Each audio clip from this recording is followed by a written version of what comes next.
નમસ્કાર દર્શક મિત્રો, આપ જોઈ રહ્યા છો કે ન્યૂઝ અને આપણી સાથે હું છું આદિત્ય રાજપૂત। સમાચારો પર નજર કરતા પહેલા જોઈએ હેડલાઇન્સ। જમ્મુ કાશ્મીરમાં કટારા સ્થિત વૈષ્ણોદેવી મંદિરમાં મોડી રાતે મચી હતી ભાગદોડ, જેમાં 12 લોકોના મોત જ્યારે 14 થી વધારે લોકો ઘાયલ।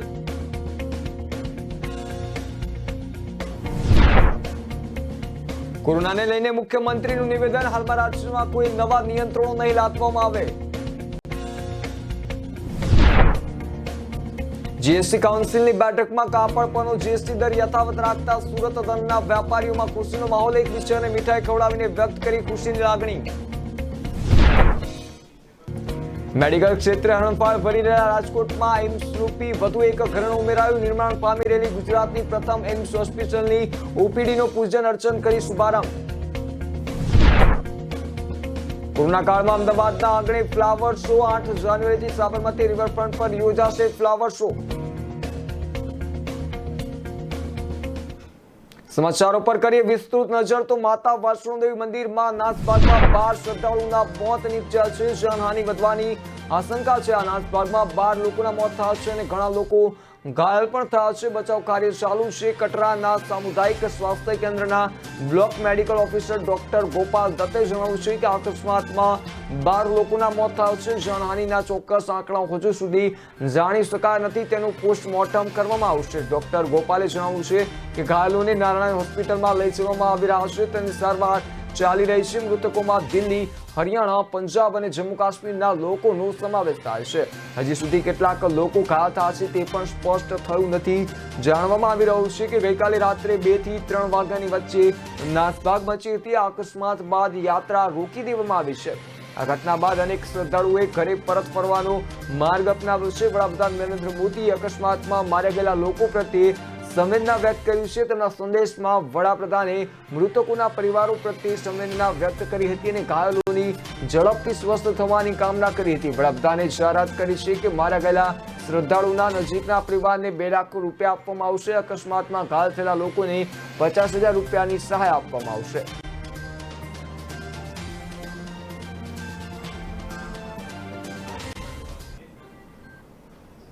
ટેક્સટાઇલ માર્કેટમાં છેલ્લા થોડા દિવસોથી જીએસટી દરમાં વધારાના મુદ્દાને લઈને વિરોધ પ્રદર્શન કરવામાં આવી રહ્યું હતું। ટેક્સટાઇલ ઉદ્યોગોમાં હાલ 5% જીએસટી વસૂલવામાં આવી રહ્યો હતો અને જીએસટી કાઉન્સિલ દ્વારા 12% કરવા માટે નિર્ણય લેવાયો હતો।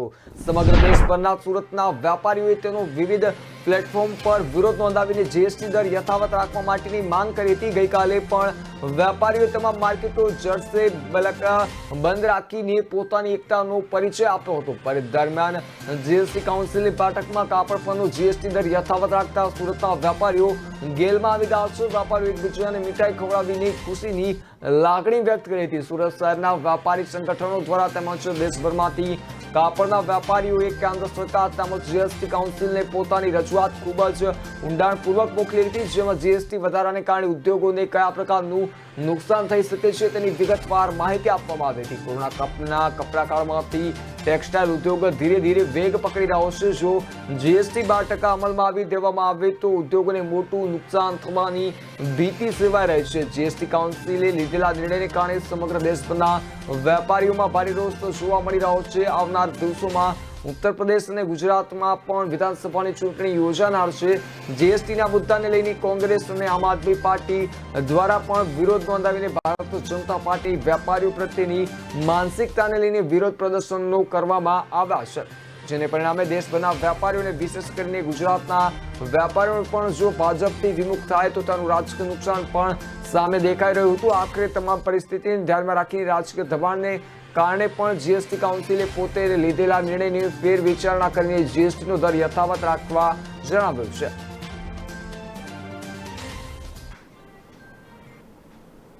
મેડિકલ ક્ષેત્રે હરણફાળ ભરી રહેલા રાજકોટમાં એમ્સ રૂપી વધુ એક ઘરેણું ઉમેરાયું જોવા પામ્યું છે। રાજકોટની બાગોડે પીરપાપડિયા ગામે નિર્માણ પામી રહેલા ગુજરાતની પ્રથમ એમ્સ હોસ્પિટલની ઓપીડીનો પૂજન અર્ચન સાથે શુભારંભ કરી દેવામાં આવ્યો છે, જેનું ઉદ્ઘાટન એમ્સના ડાયરેક્ટર સહિતના અધિકારીઓના હસ્તે કરાવશે। આવતીકાલે સવારે 9 થી 12 વાગ્યા સુધી ઓપીડી ચાલુ કરી દર્દીઓને સારવાર આપવામાં આવશે, જેમાં neurosurgery, angioplasty, heart surgery, paediatric સહિત 8 સુવિધા ઉપલબ્ધ થશે. નોન એકેડેમિક સિનિયર રેસિડેન્ટ ડોક્ટરની ભરતીમાં નિમણૂક પામેલા 17 ઉમેદવારોની યાદી બહાર પાડવામાં આવી છે, જેમાં પીડીયુસી હોસ્પિટલ અને મેડિકલ કોલેજમાં સિનિયર રેસિડેન્ટ તરીકે ફરજ બજાવતા તબીબોનો પણ સમાવેશ કરવામાં આવ્યો છે. તબીબો પૂરતા ફર્નિચર સાથે કામ કરવા તૈયાર થયા છે.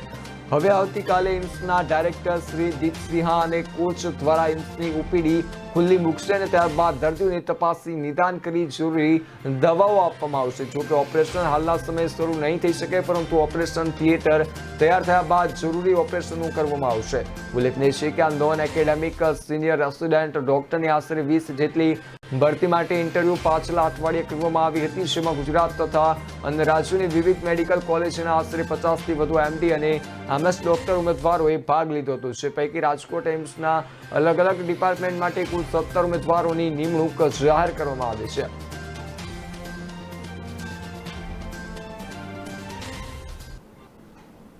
સુરતના અમરોલીમાં સિટી બસના ચાલકે કાકી ભત્રીજીને અડફેટે લેતા ભત્રીજીને કચડી નાખતા લોકોમાં રોષ ફાટી નીકળ્યો છે. વારંવાર બસની અડફેટે મોતની ચાદર ઓઢતા બાળકોને લઈ લોકોએ બસના કાચ તોડી વિરોધ નોંધાવ્યો હતો. મૃતક છોકરી ધોરણ 9ની વિદ્યાર્થીની હોવાનું અને કાકી સાથે શાળાએથી ઘરે જતા અકસ્માતમાં જીવ ગુમાવ્યો હોવાનું સામે આવ્યું છે. પોલીસે જણાવ્યું હતું કે બસ અડફેટે મોતને ભેટેલી કિશોરી છાપરા ભાટાની રહેવાસી હતી. બેફામ રીતે દોડતી બસના ચાલકને લોકોએ પકડી પાડ્યો હતો. ઘટના બાદ સ્થાનિકોમાં રોષ જોવા મળ્યો હતો. રોષે ભરાયેલા લોકોએ સિટી બસના કાચ તોડી બસમાં તોડફોડ કરી હતી. લોકોમાં રોષ જોઈ અને બસના ચાલકો બસ લઈ ફરાર થઈ ગયા હતા. બાબુભાઈ લીંબોચિયાએ જણાવ્યું હતું કે 3 સંતાનોમાં ભૂમિ મોટી દીકરી હતી. પિતા પરેશભાઈ લીંબાચિયા હેર કટિંગ સલૂન ચલાવે છે. શાળાએથી પરત ફરતા અકસ્માતમાં પૌત્રીએ જીવ ગુમાવ્યો છે. હું હાલ થોડા દિવસો પહેલા ગામડે પાટણથી શાળાના દુઃખદ નિધન પર આવ્યો હતો, જ્યાં પૌત્રીના મોતના સમાચાર આઘાતમાં નાખી દીધા છે. 2001થી અમારો પરિવાર સુરતમાં અમરોલી છાપરા પાટા રોડ પર ગેલેક્સીમાં રહે છે.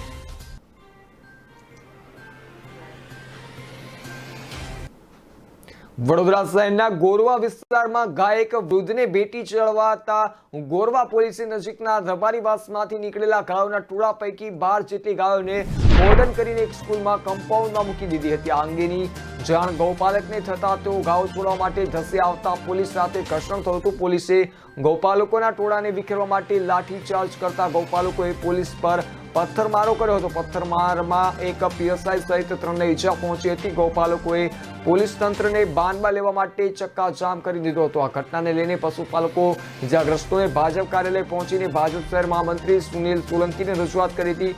નોંધનીય છે કે વડોદરા મહાનગરપાલિકા દ્વારા રોજની 50 ગાયો પકડવાનો ટાર્ગેટ નક્કી કર્યો છે. મોડી રાત્રે ગોળવા વિસ્તારમાં આવેલી ગુલામહોર સોસાયટીમાં રહેતા 70 વર્ષીય ઇન્દ્રસિંહ રાણા ઘર પાસે હતા. તે દરમિયાન તેઓને ગાય ભેટીએ ચડાવતા થાપામાં ફ્રેક્ચર થયું હતું. આ બનાવ અંગે ગોરવા પોલીસે વૃદ્ધને ભેટીએ ચડાવનાર ગાય માલિક સામે ગુનો દાખલ કરી ધરપકડના ચક્રો ગતિમાન કર્યા છે. બીજી બાજુ ગોરવા પોલીસ પાસે આવેલા રબારીવાસમાંથી ગાયોના ટોળા નીકળતા ગોરવા ડી સ્ટાફના પીએસઆઈ કેજી ચાવડા તેમજ સ્ટાફે 12 જેટલા વાછરડા ગાયોને પકડી કાર્ડન કરી દીધા છે અને કોર્પોરેશનની ઢોર પાર્ટીને ગાય વાછરડા લઈ જવા માટે ફોન કરી દીધો હતો. જો કે કોર્પોરેશનની ઢોર પાર્ટી આવે તે પહેલા જ વાછરડા ગાયોના માલિકો સહિતનું ટોળું પોલીસ પકડી ગયેલી ગાયો વાછરડા છોડાવવા માટે ધસી આવતા હોબાળો મચ્યો હતો. ગૌપાલકોનું ટોળું વધી જતા પોલીસે ટોળાને વિખેરવા માટે હળવો લાઠીચાર્જ કરતા મામલો ઉગ્ર બની ગયો હતો અને પોલીસે ગૌપાલકના ટોળાએ પોલીસ પર પથ્થરમારો શરૂ કરી દીધો હતો. ગૌપાલકો દ્વારા કરવામાં આવેલા પથ્થરમારામાં ડી સ્ટાફના પીએસઆઈ કેજી ચાવડાને પગમાં ઈજાઓ પહોંચી હતી. આ ઉપરાંત 2 ગૌપાલકોને પણ ઈજાઓ પહોંચી છે.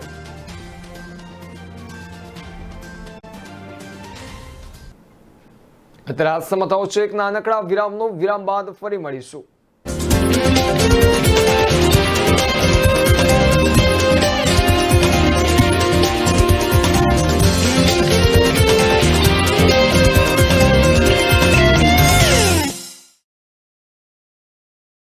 પ્રજાના પ્રાણ પ્રશ્નોને વાચા આપે છે કે ન્યૂઝ. વાત ગામડાની હોય કે ખેડૂતના ખેતરની, કૃષિ બજારની હોય કે મોંઘવારીના માર્ગની, મહિલાની મૂંઝવણ હોય કે નાના વેપારીના મનની ગૂંચવણ, વિદ્યાર્થીની વાત, પ્રજાને મૂંઝવતી તમામ વાત એટલે જનતાની વાત. ઉઠાવો ફોન અને ડાયલ કરો. કે ન્યૂઝ રજૂ કરશે જનતાની વાત, જનતાના મુખે. દર રવિવારે સાંજે 7:30 થી 9:30 મેરેથોન માહિતી રજૂ કરતો ફોન ઇન કાર્યક્રમ જનતાની વાત.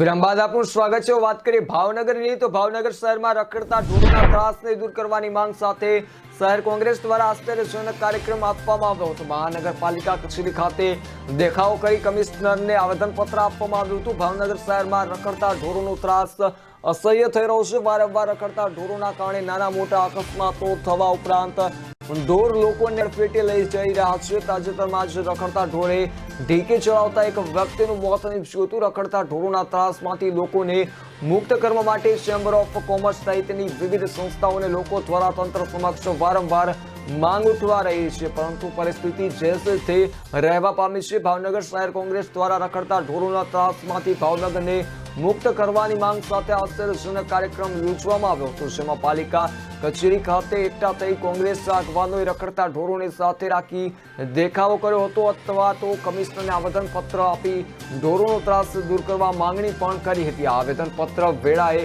વિરોધ પક્ષના નેતાની ગેરહાજરી સ્પષ્ટ દેખાઈ રહી છે.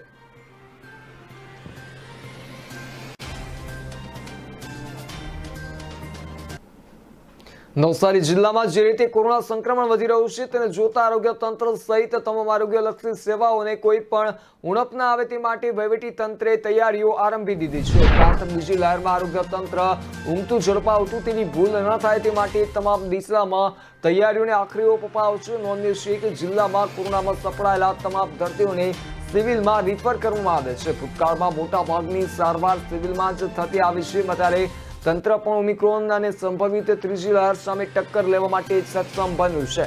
જેના પગલે સિવિલમાં કાર્યરત 240 જેટલા સ્ટાફે આ મામલે ટ્રેનિંગ લીધી છે. 80 સ્ટાફ નર્સ, વર્ગ 4ના 70 કર્મચારી, 15 class 1 doctor, 10 medical staff, 15 doctor વિદ્યાર્થી, 50 પેરામેડિકલ સ્ટાફ દ્વારા ત્રીજી લહેરને રોકવા તાલીમ લેવાઈ રહી છે. 225 બેડની સામે 180 જેટલા ઓક્સિજનના બેડ તૈયાર રાખવામાં આવ્યા છે. કોરોનાની બીજી લહેર બાદ સિવિલનો અલાયદો ઓક્સિજન પ્લાન્ટ ઉભો કરાયો હતો, ત્યારે ફરીથી લિક્વિડ ઓક્સિજન પ્લાન્ટની ભેટ સિવિલને મળી છે. નવસારી જિલ્લો NRI જિલ્લા તરીકે પ્રખ્યાત છે, ત્યારે જિલ્લામાં હજી સુધી એક પણ ઓમિક્રોનનો કેસ નોંધાયો નથી. તો પણ તંત્રએ સિવિલ ખાતે ઓમિક્રોનના અલાયદા વોર્ડમાં 7 બેડની વ્યવસ્થા ઊભી કરી છે.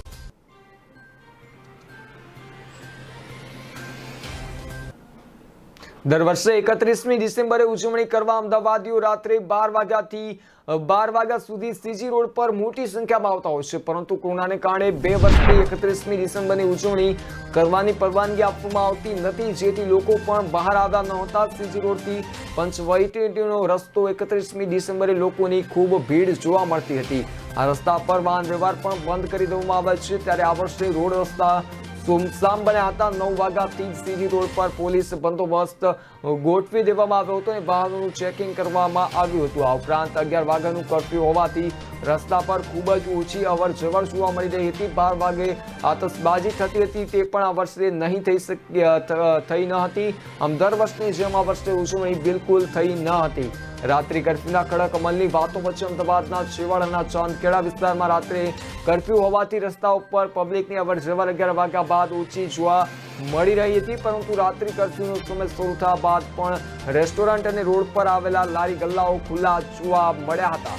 20 રસ્તા નજીક અવની ભવન સામે આવેલું આર્યન રેસ્ટોરન્ટ 11 વાગ્યા બાદ પણ ખુલ્લું જોવા મળ્યું હતું. ચાંદખેડા બસ સ્ટેન્ડ પાસે આવેલી બ્રેડ પકોડાની અને લારી ગલ્લાઓ ખુલ્લા જોવા મળ્યા હતા.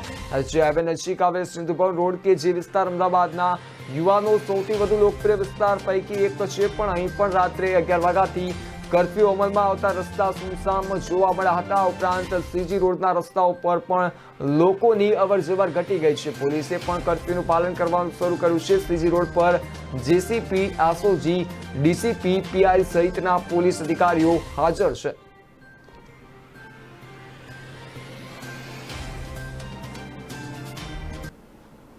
વડોદરા શહેરના હાઈ પ્રોફાઇલ દુષ્કર્મ કેસમાં ક્રાઇમ બ્રાન્ચે જાણીતા ચાર્ટર્ડ એન્કાઉન્ટર અશોક જૈન, પાવાગઢ મંદિરના ટ્રસ્ટી હેમંત ઉર્ફે રાજુની પણ ધરપકડ કરી છે. જે રીતે વાત કરવામાં આવે તેઓ કેસમાં જે સંડોવાયેલા છે રાજુ ભટ્ટ અને કુરિયર કંપની સંચાલક કાનજી મોકરિયા સામે 379 પાનાની ચાર્જશીટ કોર્ટમાં રજૂ કરી છે.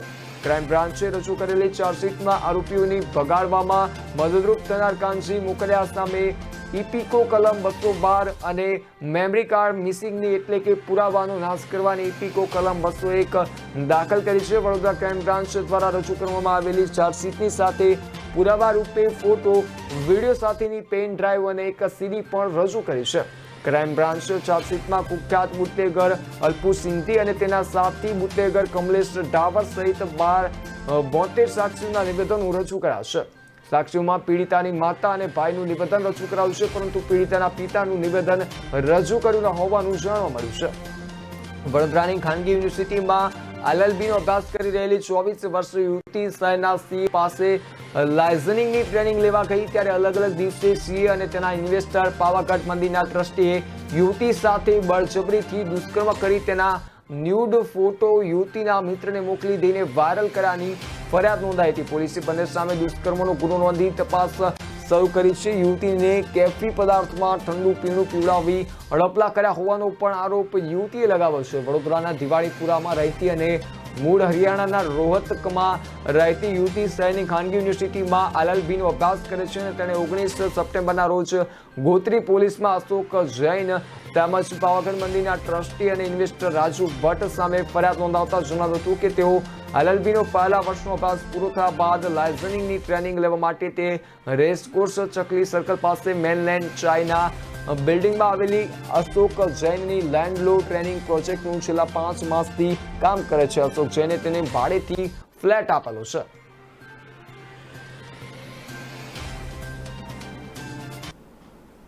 દેશભરમાં નવા વર્ષને આવકારવા માટે 31 ડિસેમ્બરની ઉજવણી ચાલી રહી છે. ત્યારે ચાલુ વર્ષે વર્તમાન પરિસ્થિતિને ધ્યાનમાં રાખી જાહેરમાં અધિકૃત રીતે ઉજવણીના પરવાનગી નથી આપવામાં આવી, પરંતુ અમદાવાદમાં કેટલાક સ્થળોએ સોસાયટીમાં ઉજવણી કરવામાં આવી હતી. અમદાવાદના વેજલપુર વિસ્તારની બકેરી સિટીના સિમ્યુક એપાર્ટમેન્ટમાં બચ્ચા પાર્ટીએ પણ નવા વર્ષને આવકારવા માટે ઉજવણી કરી હતી. સોસાયટીના બાળકોએ પોતાની રીતે જ ખાણીપીણી સાથે નાચગાન કરી 31 ડિસેમ્બરની સાવચેતીપૂર્વક ઉજવણી કરી હતી.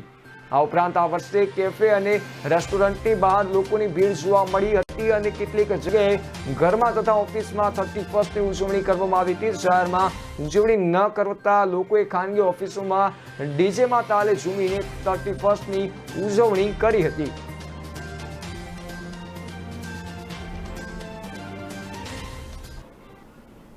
અત્યારે સમતાઓ છે એક નાનકડા વિરામનો. વિરામ બાદ ફરી મળીશું.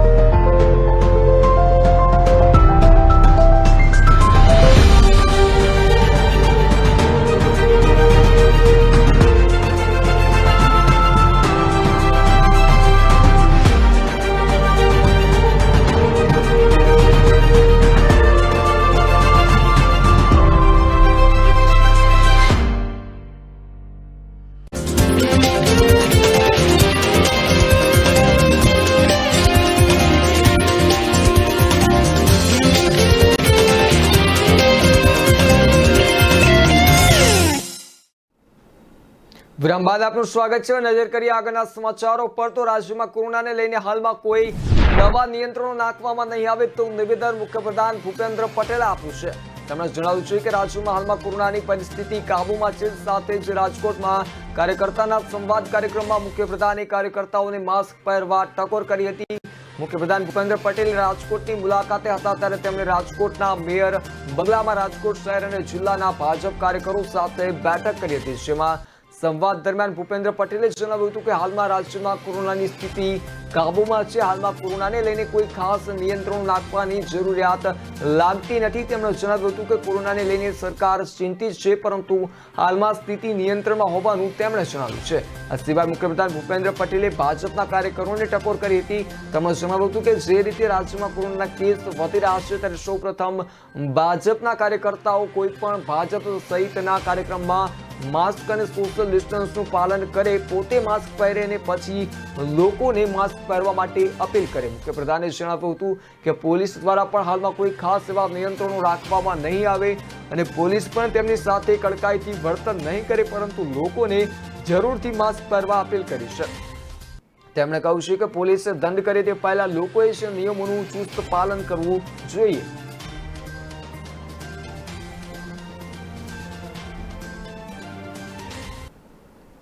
ઓમિક્રોનના વધતા જતા કેસ વચ્ચે કેન્દ્ર સરકારે રાજ્યોને નવા આદેશ જારી કર્યા છે. કેન્દ્રે કહ્યું છે કે જેમને ઉધરસ, ગળામાં દુખાવો અને તાવ છે અને તેમને કોરોના શંકાસ્પદ દર્દી માનવામાં આવે છે અને કોરોના માટે ટેસ્ટ કરાવવો જોઈએ. કેન્દ્ર સરકારે રાજ્યોને નિર્દેશ આપ્યો છે કે ઉધરસ, માથાનો દુખાવો, ગળામાં દુખાવો, શ્વાસ લેવામાં તકલીફ, શહેરમાં વાત કરવામાં આવે શરીરમાં દુખાવો, સ્વાદ ગુમાવવો, થાક અને તાવ સાથે અથવા તેના વગર ઝાડા થઈ જવા જેવા લક્ષણ કોઈ પણ વ્યક્તિમાં મળે તો તેને COVID-19 નો શંકાસ્પદ કેસ માનવામાં આવે છે, જ્યાં સુધી કે તેના ટેસ્ટ બાદ તે નેગેટિવ હોવાનું સાબિત ન થાય. કેન્દ્ર આરોગ્ય સચિવ રાજેશ ભૂષણ અને ICMRના DG ડોક્ટર બલરામ ભાર્ગવ તમામ રાજ્યો અને કેન્દ્રશાસિત પ્રદેશોના મુખ્ય સચિવોને પત્ર લખ્યો છે, જેમાં કેટલીક સૂચનાઓ આપવામાં આવી છે. વિવિધ સ્થળોએ રાઉન્ડ ધ ક્લોક કાર્યરત RAT બૂથ સ્થાપવા, તબીબી અને પેરામેડિકલ સ્ટાફને સામેલ કરવા અને હોમ ટેસ્ટિંગ કિટનો ઉપયોગ કરવા માટેની પત્રમાં સૂચનાઓ પણ આપવામાં આવી છે.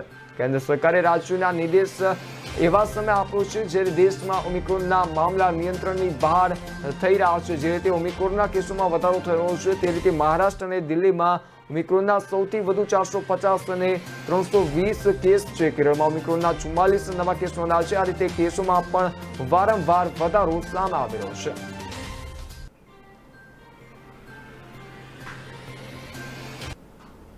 ગુજરાતમાં કોરોના વાયરસના નવા કેસોનો વિસ્ફોટ યથાવત છે. 30 ડિસેમ્બરે રાજ્યમાં કોરોના વાયરસના નવા 573 કેસો નોંધાયા છે, તો 31 ડિસેમ્બરે 654 નવા કેસ નોંધાયા છે, જેમાં સૌથી વધુ અમદાવાદ શહેરમાં 311 એટલે કે નવા કેસના 50% જેટલા માત્ર અમદાવાદ શહેરમાં નોંધાયા છે. તો આ સાથે જ રાજ્યમાં કોરોનાના એક્ટિવ કેસનો આંકડો 2962 પર પહોંચ્યો છે. સૌથી વધુ અમદાવાદ શહેરમાં 311 નવા કેસ નોંધાયા, તો સુરત શહેરમાં 97, વડોદરા શહેરમાં 38 કેસ, આણંદમાં 21 કેસ નોંધાયા છે. રાજ્યમાં કોરોનાને કારણે એક પણ દર્દીનું મૃત્યુ થયું નથી. મૃત્યુઆંક 10,118 થયો છે. રાજ્યમાં 24 ડિસેમ્બરે કોરોના વાયરસના નવા 98 કેસ નોંધાયા હતા, જ્યારે છઠ્ઠા દિવસે 31 ડિસેમ્બરે 654 કેસો નોંધાયા છે, એટલે કે માત્ર 5 દિવસમાં 6 ગણા કેસો નોંધાયા છે.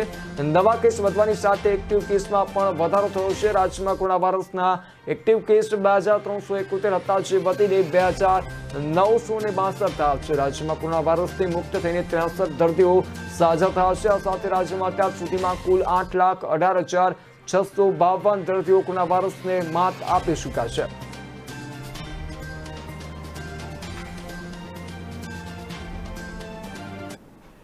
અમદાવાદ શહેરની શાળાઓમાં કોરોનાના સંક્રમણમાં સતત વધારો નોંધાઈ રહ્યો છે. એક જ દિવસમાં 12 વિદ્યાર્થીઓ કોરોના પોઝિટિવ આવ્યા છે. શાળામાં કેસો વધતા તંત્ર એલર્ટ થયું છે. ડીઈઓએ તમામ શાળાઓને તકેદારી રાખવા સૂચના આપી છે, તો બીજી તરફ વાલીઓની ચિંતામાં પણ વધારો થયો છે. વિદ્યાર્થીઓ કોરોના સંક્રમણનો ભોગ બનતા શાળાઓમાં ઓફલાઈન વર્ગો બંધ કરવા વાલીઓએ માંગ કરી છે.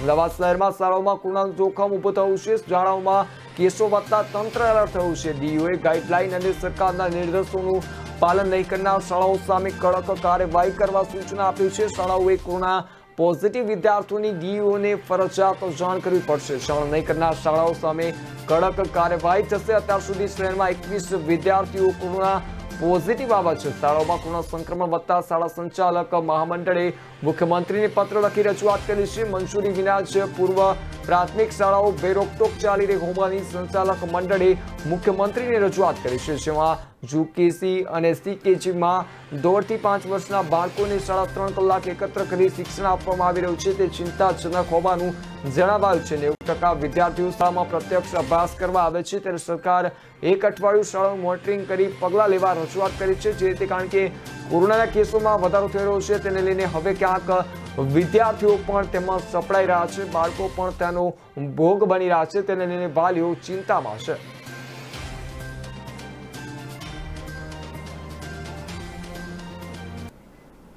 રાજ્યના દૈનિક કોરોનાના કેસોના 50% કેસ એકલા અમદાવાદ શહેરમાં આવી રહ્યા છે. આમ છતાં મ્યુનિસિપલ કોર્પોરેશનના ભાજપના સત્તાધીશો મોટા કાર્યક્રમો યોજવામાં મશગુલ છે. શાસકો ભીડ ભેગી થાય અને કોરોના ફેલાય તેવું ઈચ્છી રહ્યા હોય તેવું લાગી રહ્યું છે, કારણ કે અમદાવાદ મ્યુનિસિપલ કોર્પોરેશન દ્વારા આગામી 8 જાન્યુઆરીથી 22 જાન્યુઆરી સુધી સાબરમતી રિવરફ્રન્ટ પર ફ્લાવર પાર્કમાં ફ્લાવર શોનું આયોજન કરવામાં આવ્યું છે. એક તરફ કોરોના વિસ્ફોટ થયો છે અને બીજી તરફ આરોગ્યની થીમ આપી અને ફ્લાવર શો યોજી કોરોના ફેલાય તેવી પરિસ્થિતિ મ્યુનિસિપલ કોર્પોરેશન ઊભી કરવા જઈ રહી છે, જેની પૂરજોશમાં તૈયારીઓ કરવામાં આવી રહી છે. એક તરફ રોજના 300 થી વધુ કોરોનાના કેસો અમદાવાદમાં આવે છે અને ભીડ ભેગી થાય નહીં તેનું ધ્યાન રાખવાની જવાબદારી રાજ્ય સરકારની છે. છતાં સરકાર અને કોર્પોરેશન આવા ઉત્સવો ઉજવી અને કોરોના ફેલાવવામાં રસ દાખવી રહી છે. ફ્લાવર શોમાં પ્રતિ કલાક 400 વ્યક્તિને પ્રવેશ આપવામાં આવશે. દિવસ દરમિયાન વધુમાં વધુ 5000 લોકોને પ્રવેશ મળે તેવું આયોજન છે. ફ્લાવર શો માટે ઓનલાઈન ટિકિટ બુકિંગ વ્યવસ્થા કરવામાં આવી છે. ફ્લાવર શોમાં પ્રવેશ મેળવવા માટે સોમવારથી શુક્રવાર સુધી 12 વર્ષ સુધીના બાળકો અને સિનિયર સિટીઝન માટે ₹30 અને 13 વર્ષ કે તેથી વધુ વયના લોકો માટે ₹50 ટિકિટ તથા શનિવાર તથા રવિવારે બાળકો માટે ₹50 અને 13 વર્ષથી મોટા માટે ₹100 ટિકિટ રહેશે. સવારે 9 થી રાત્રે 9 વાગ્યા સુધી આ ફ્લાવર શો યોજાશે. માત્ર ઓનલાઈન ટિકિટ જ મળશે, ઓફલાઈન ટિકિટ મળશે નહીં. ફ્લાવર શોના નામે લાખો કરોડો રૂપિયા ખર્ચીને ફૂલો અને અન્ય સ્કલ્પચર બનાવવાની તૈયાર કરવામાં આવી રહ્યું છે, પરંતુ જો હવે છેલ્લે સરકારનો નિર્ણય બદલાશે તો તેને રદ કરે તો આ તમામ ખર્ચ પાછળ જવાબદાર કોણ, તેના પર પણ એક સવાલ ઊભો થઈ રહ્યો છે.